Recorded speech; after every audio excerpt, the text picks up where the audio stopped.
my lovely people, and welcome to Tea Time with Coach Felly. Hi, today I am trying a new background and a tea that I have tried before. Today's tea is back to the likey lychee. I just feel like something fruity today to lift up my mood because the latest news shows that we might not be able to have dining out by next week as per the initial plan by the government. But oh well, I think we just have to do our part and we have to make sure that everybody stays safe so that by the time the door reopens, we really can do it with peace of mind. So here's the tea to make me feel better. So yes, today I am trying a new background, a new location, a new corner in my house. Behind me is my travel map. Can't really see it very well. It is a travel map that I have had for a number of years now, and I marked all the cities that I have been to with pins, colorful pins. Yes, they are not very evenly distributed. As you can see, I have lots of places I've been to around Europe, Australia, as well as North America, but I am really falling behind in a lot of the other regions. And sadly, because of COVID, I have not been able to add any more new pins to my map since last year.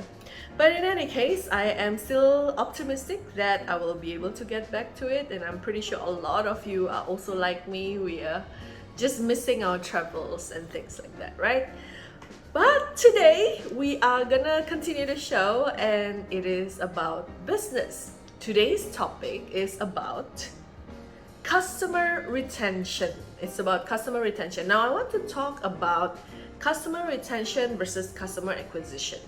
A lot of the businesses that I have met recently have been focusing a lot of efforts on getting new customers. Now obviously, if you just started out in business, that's something you have to do.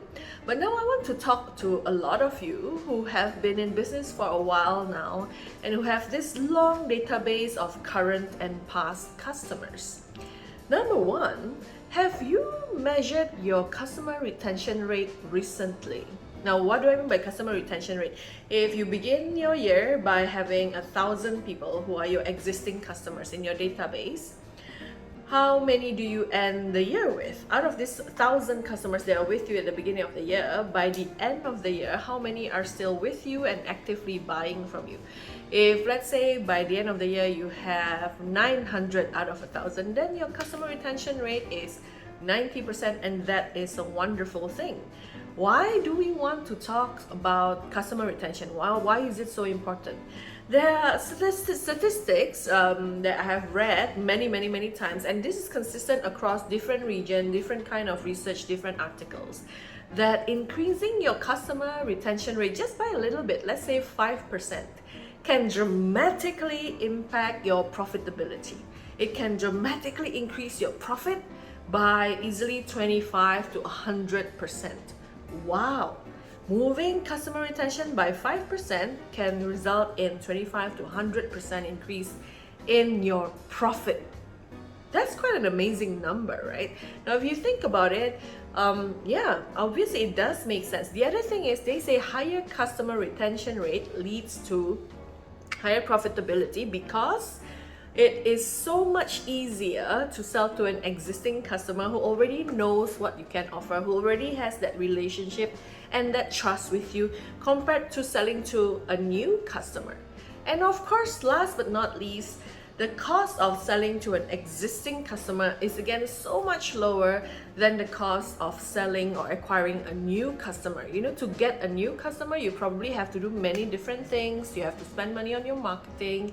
You have to pay a salesperson to be able to convert those leads, all these different things. But to an existing customer, all it takes may be very simple steps. So now I'm gonna talk to you about what are the strategies that you can use, you can implement to make sure that you can retain those customers, and because of that, increase your profit. The number one is about having a membership or loyalty program. Now, some companies do this better than others. If let's say I am a member, I have an existing membership, if it comes in the form of an app on my phone and I keep buying from this particular company, let's say I buy skincare from this company or I buy some health supplements from this company and there's an app when I'm a member and they keep, giving me loyalty points and all this, that will encourage me to go back to them again and again. And again, having this membership, if you do it well, will form a little bit of sense of belonging. In the old days, bubble tea stalls used to give out these loyalty cards. Nowadays, they give cashback, maybe on platforms like FavePay or all those other things. But the whole idea is when a customer feel a bit of sense of belonging, like they are part of the community that belongs to your brand, it increases the likelihood that they will remain your customer and they will come back again and again. So again, think about, do you have a strong membership or loyalty program? How do you reward them when they are very loyal customers? How do you reward them when they refer people? If you don't have anything yet, start thinking about it. The second part of this equation is to have constant communication or engagement. Constant communication or engagement. Now, this can be a form of regular content posting or content creation on your social media. Some companies do it in very, very regular email marketing. So a lot of their emails add value to the existing clients. It's not always selling and selling and selling. If you're gonna send email to your customers and you are selling all the time, trust me, it's gonna be counterproductive. But if you have emails regularly to your existing clients that add a lot of value and occasionally inform them on what's the latest launch, what's the latest thing that's available, what are some of the things that they may want to buy, then it's a different story. So that's number two, the customer constant communication and engagement with your customer. Now, number three, I'm going to talk about the way you appreciate your customer. Now, in the old days, we always see a lot of financial institutions rewarding their clients with client appreciation events. Obviously, nowadays, you can't really have that so often, but there are so many different ways that you can show this appreciation to the clients, right? So again, think about it. When a client hit a certain amount of purchase from you, when a client has been your client for a number of months or number of years, what are the things that you can do to make sure that they know you really appreciate them? And these are sometimes things that can result in additional referrals because, oh wow, they remember when I started. And to celebrate, like my anniversary or my milestone with the company that I've been buying from, you know what? Yep, I'm gonna show some appreciation. And the customers will love it. And again, this is the part of the whole customer experience that will get people to come back again and again. Now, the fourth thing, and this one, not a lot of companies do it very regularly, especially the smaller businesses, which is to conduct some kind of feedback, customer feedback or customer satisfaction survey.